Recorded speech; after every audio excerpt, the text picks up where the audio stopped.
Good afternoon friends, आज हम बात करेंगे ब्रेस्ट रिडक्शन सर्जरी के बारे में, जिसको रिडक्शन मैमोप्लास्टी भी कहते हैं। आज हम इसके बारे में जानेंगे कि ये सर्जरी क्या होती है, किन्हें ये करानी चाहिए, किस तरह से सर्जरी की जाती है, इस सर्जरी से कैसे रिकवर करते हैं और इस सर्जरी के क्या रिस्क एंड कॉम्प्लिकेशंस हैं। तो नाम से जैसे पता चल रहा है, रिडक्शन मैमोप्लास्टी या फिर ब्रेस्ट रिडक्शन, ये वह सर्जरी है कि जिसमें हम जो फीमेल ब्रेस्ट में एक्सेस फैट, ब्रेस्ट टिश्यू या स्किन है उसको निकालते हैं सर्जरी के द्वारा, और जिससे कि एक ब्रेस्ट का साइज़ जो है उसके बाकी के शरीर के हिसाब से मैच कर सके। ठीक है, ये सर्जरी इसलिए की जाती है। किन लोगों को ये सर्जरी करानी चाहिए या कौन लोग ये सर्जरी के लिए बिल्कुल एलिजिबल हैं। पहला, कि जिनको फिज़िकल डिस्कम्फर्ट है ब्रेस्ट से। फिज़िकल डिस्कम्फर्ट किस तरह से हो सकता है कि पहला, अगर ब्रेस्ट बहुत हैवी है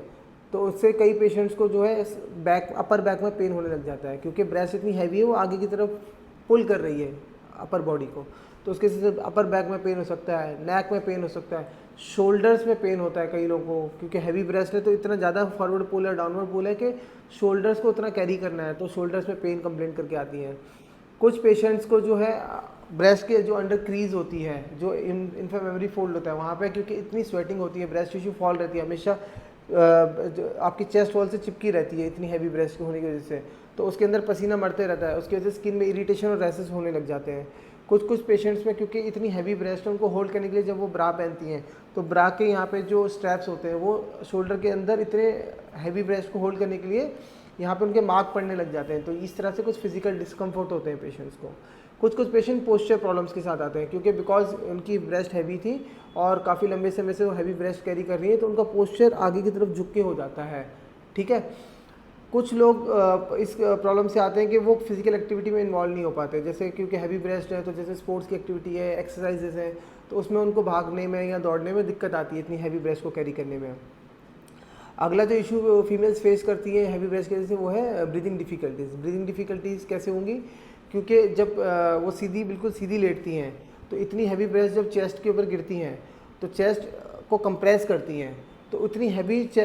हैवी ब्रेस्ट को उनको चेस्ट रेस्पिरेशन के साथ मूव करना पड़ता है, तो इसकी वजह से उन्हें सांस लेने में थोड़ी परेशानी महसूस होने लगती है।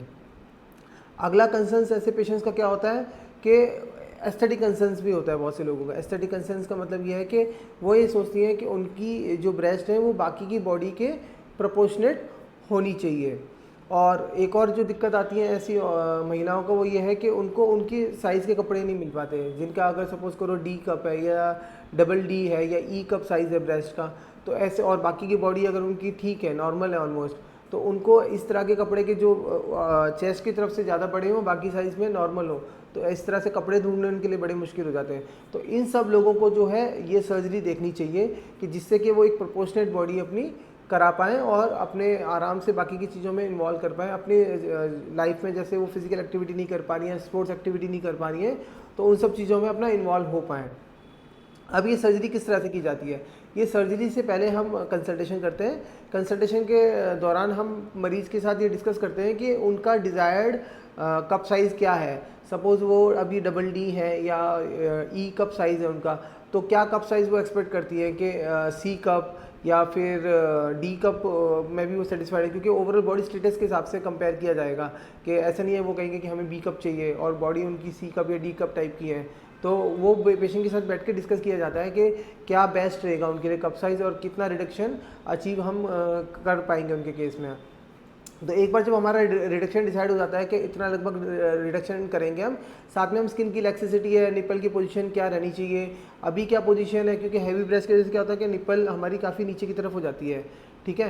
तो जब हम सर्जरी के लिए कंसल्टेशन के लिए बुलाते हैं तो हम निपल की पोजीशन भी डिस्कस करते हैं कि फ्यूचर में आपकी पोजीशन जब हम ब्रेस्ट को रिड्यूस करेंगे तो नई निपल की पोजीशन क्या एक्सपेक्ट कर सकती है पेशेंट। तो ये सारी चीज़ें होंगी कंसल्टेशन के दौरान। जब हम सर्जरी के लिए प्लान करते हैं, नॉर्मली ये सर्जरीज बड़ी सर्जरीज होती हैं, 3 से 4 घंटे सर्जरी में लगते हैं इसमें, और ये पूरी बेहोशी में की जाती है, जनरल एनेस्थीसिया में की जाती है सर्जरी के दौरान जैसे हमने बात करी कि सारा एक्सेस ब्रेस्ट टिश्यू जो हमारी बात थी वो सारी एक्सेस ब्रेस्ट टिश्यू हम निकाल देते हैं और निपल को एक अच्छी पोजीशन देते हैं कि जो कि नॉर्मल लगे उनकी ब्रेस्ट के साइज़ के हिसाब से।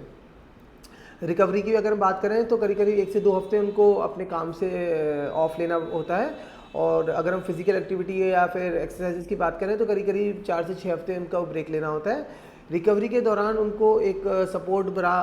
कह सकते हैं या फिर स्पोर्ट्स ब्रा हम एडवाइस करते हैं, जो कि ब्रेस्ट को सपोर्ट दे के रखता है, जो कि अर्ली हीलिंग और पेन में भी हेल्प करता है। जब रिकवरी अगर हम पूरे रिजल्ट की बात करें तो पूरा रिजल्ट करीब करीब 3 महीने में आता है, क्योंकि शुरुआत में हीलिंग तो हो जाती है 2 से 3 हफ्ते में। बट अगर हम प्रॉपर रिजल्ट्स की बात करें, क्योंकि स्वेलिंग आएगी, स्कार लाइन है, वो सब चीज़ें सेटल होती हैं, तो उनको करीब करीब 3 महीने लग जाते हैं पूरी तरह से सेटल होने के लिए। अगर हम इसमें रिस्क या कॉम्प्लिकेशंस की बात करें तो जैसे आमतौर पे और सर्जरीज में रिस्क होता है। कॉमन रिस्क तो सारी सर्जरीज में होते हैं, जैसे कि इन्फेक्शन हो गया, ब्लीडिंग, हेमाटोमा, स्कार्स, ठीक है। स्पेसिफिकली अगर इस सर्जरी से बात करें तो ब्रेस्ट में असिमेट्रीज हो सकती हैं, थोड़ी हो सकता है कि थोड़ा बहुत असिमेट्री फील करे पेशेंट सर्जरी के बाद। निप्पल के सेंसेशंस चेंज हो सकते हैं सर्जरी के बाद। बहुत ही रेयर केसेस में ऐसा भी होता है कि कई बार निप्पल नेक्रोसिस भी हो सकती है। कुछ पेशेंट्स, अगर जो यंग पेशेंट्स हैं जिनकी अभी डिलीवरी नहीं हुई है, बिफोर डिलीवरी अगर वो सर्जरी करा रही हैं, तो कई बार कुछ पेशेंट्स ब्रेस्ट फीडिंग में भी प्रॉब्लम फेस करती हैं कि क्योंकि इसमें इस सर्जरी में जैसे हमने बताया कि हम ग्लैंड टिश्यू निकाल देते हैं, प्लस निप्पल को भी मूव करते हैं एक नई पोजीशन पे, तो कुछ थोड़ी बहुत ब्रेस्ट फीडिंग में, कुछ फीमेल्स ब्रेस्ट फीडिंग में भी डिफ़िकल्टी फेस कर सकती हैं। ब्रेस्ट रिडक्शन सर्जरी के बारे में या इस प्रॉब्लम के बारे में अगर और जानकारी चाहते हैं किसी और पर्टिकुलरली टॉपिक पे, जैसे किसको करानी चाहिए और इसके बारे में डिटेल चाहिए, या फिर सर्जरी कैसे होती है, सर्जरी के बारे में और डिटेल अगर आप जानना चाहते हैं तो आप हमें डायरेक्ट मैसेज कर सकते हैं। We will be happy to answer you. Thank you.